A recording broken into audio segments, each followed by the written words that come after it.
사도행전 2장. 성령이 오심. 오순절이 되어 제자들이 한 곳에 모두 모였습니다. 그때 갑자기 하늘에서 세찬 바람소리 같은 것이 나더니 사람들이 앉아있던 집안을 가득 채웠습니다. 그리고 혀처럼 생긴 불꽃이 사람들 눈앞에 나타났습니다. 그 불꽃은 여러 갈래로 갈라져 그곳에 모인 한 사람 한 사람 위에 머물렀습니다. 사람들은 다 성령으로 충만해졌습니다. 그리고는 성령께서 말하게 하시는 대로 자기들의 언어와 다른 외국어로 말하기 시작했습니다. 예루살렘에는 세계 각 나라에서 온 경건한 유대인들이 머물고 있었습니다. 이 말소리가 나자 많은 군중들이 모여들었습니다. 그들은 믿는 사람들이 자기네 나라 말로 말하는 것을 듣고는 모두 놀랐습니다. 군중들은 너무나 놀라 이상히 여기며 말했습니다. 보시오, 말을 하는 이 사람들은 모두 갈릴리 사람들이 아닙니까? 그런데 우리가 이 사람들이 저마다 우리가 사는 지방 말을 하는 것을 듣게 되니 이것이 도대체 어찌된 일입니까? 우리는 바데와 메데와 엘람과 메소포타미아와 유대와 갑바도기아와 본도와 아시아와 부르기아와 밤빌리아와 이집트와 구레네에서 가까운 리비아 여러 지방과 로마와 날 때부터 유대인인 사람과 유대교로 개종한 사람과 크레타와 아라비아에서 온 사람들인데 우리는 이 사람들이 하나님께서 행하신 크신 일을 우리말로 말하는 것을 듣고 있습니다. 사람들은 모두 놀라 어리둥절했습니다. 다만 서로 얼굴을 쳐다보며 이게 도대체 어떻게 된 일이지요? 라고 말할 뿐이었습니다. 그러나 사람들 중에는 저 사람들이 술을 너무 많이 마셨다 하며 놀려대는 사람도 있었습니다. 베드로의 설교. 베드로가 11명의 사도와 함께 일어서서 군중을 향해 큰 소리로 말했습니다. 유대 사람들, 그리고 예루살렘에 사는 모든 주민 여러분, 이 일을 여러분께 설명해 드리겠습니다. 내가 하는 말에 귀를 기울여 주십시오. 지금은 아침 9시밖에 되지 않았으니 이 사람들은 여러분이 생각하는 것처럼 술에 취한 것이 아닙니다. 오늘 일어난 일은 바로 요엘 예언자가 예언했던 대로 이루어진 것입니다. 하나님께서 이렇게 말씀하셨습니다. 마지막 날에 내가 내 영을 모든 사람에게 부어주겠다. 너희의 아들과 딸들은 예언할 것이요. 너희의 젊은이들은 환상을 볼 것이요. 너희의 늙은이들은 꿈을 꿀 것이다. 그날에 내 남자 종들과 여자 종들에게까지 내 영을 부어주겠다. 그러면 그들은 예언할 것이다. 내가 위로 하늘에서는 기이한 일을, 아래로 땅 위에서는 표적을 보여줄 것이다. 피와 불과 짙은 연기가 일 것이다. 해가 어두워지고 달이 핏빛으로 변할 것이다. 이 일이 일어난 후에 크고 영광스러운 주님의 날이 올 것이다. 그러나 누구든지 주님의 이름을 부르는 사람은 구원을 얻을 것이다. 이스라엘 백성 여러분, 이 말을 명심해서 들으십시오. 나사렛 사람 예수님은 하나님과 같은 권위를 지니신 분이셨습니다. 하나님께서 예수님을 통해 일으키신 기적과 기이한 일과 표적으로 이 사실을 여러분에게 분명히 보여주셨습니다. 그 모든 일은 여러분 가운데서 일어났으므로 여러분 모두가 잘 아실 것입니다.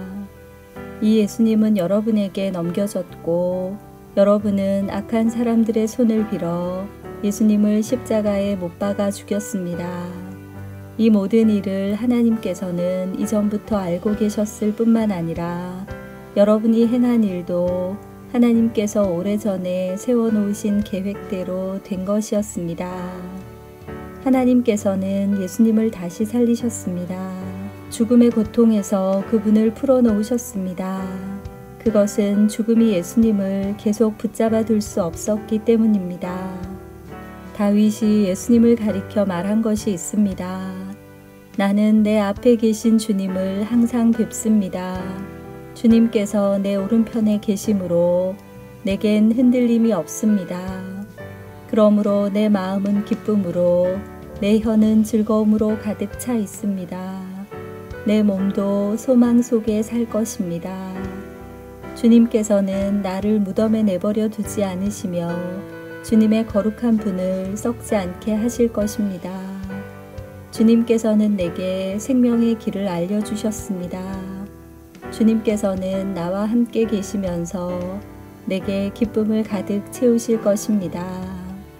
형제 여러분, 나는 우리 조상 다윗에 대하여 여러분에게 자신 있게 말씀드릴 수 있습니다. 다윗은 죽어 땅에 묻혔으며 그의 무덤은 오늘날까지 우리 가운데 남아 있습니다. 하나님께서는 다윗에게 그의 자손 가운데 한 사람을 택하여 다윗의 보좌에 앉게 하실 것이라고 맹세하셨습니다.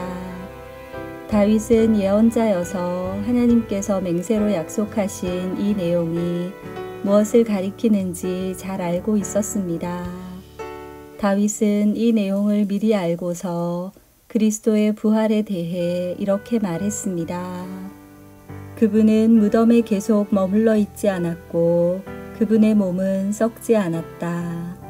이 말씀대로 하나님께서는 예수님을 다시 살리셨습니다. 우리 모두가 이 일의 증인입니다.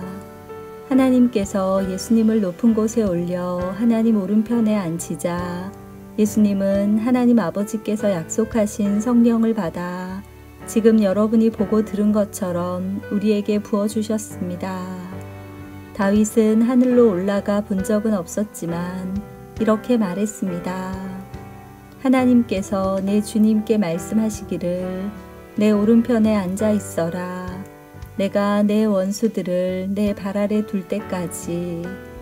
그러므로 모든 이스라엘 백성이 분명히 알아야 할 것이 있습니다. 여러분이 십자가에 못 박은 이 예수님을 하나님께서는 주와 그리스도가 되게 하셨다는 사실입니다. 사람들은 이 말을 듣고 마음이 찔렸습니다. 그래서 베드로와 다른 사도들에게 우리가 어떻게 하면 좋겠습니까? 라고 물었습니다. 베드로는 이렇게 대답했습니다. 회개하고 여러분은 각각 예수 그리스도의 이름으로 세례를 받으십시오. 그러면 여러분의 죄는 용서받을 것이며 성령을 선물로 받게 될 것입니다. 이것은 여러분과 여러분의 자녀뿐만 아니라 먼 곳에 떨어져 사는 사람들, 즉 주 우리 하나님께서 부르시는 사람들에게 주시는 약속입니다. 베드로는 이 밖에도 다른 여러 말로 그들에게 호소하고 이 악한 세대에서 구원을 받으라고 권하였습니다. 베드로의 설교를 받아들인 사람들은 세례를 받았습니다. 그날 믿은 사람의 수는 3,000명이나 되었습니다.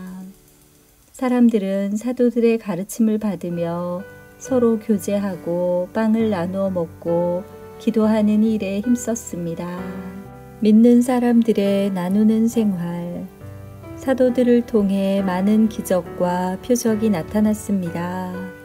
그러자 모든 사람들에게 두려운 마음이 생겼습니다.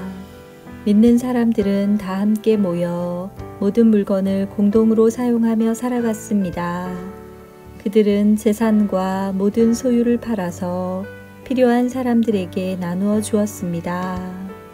그들은 날마다 한 마음으로 성전들에 모였습니다.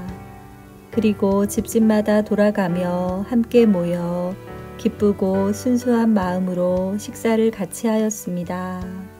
그들은 하나님을 찬양하였으며 모든 사람에게서 칭찬을 받았습니다. 주님께서는 구원받는 사람을 날마다 늘어나게 하셨습니다.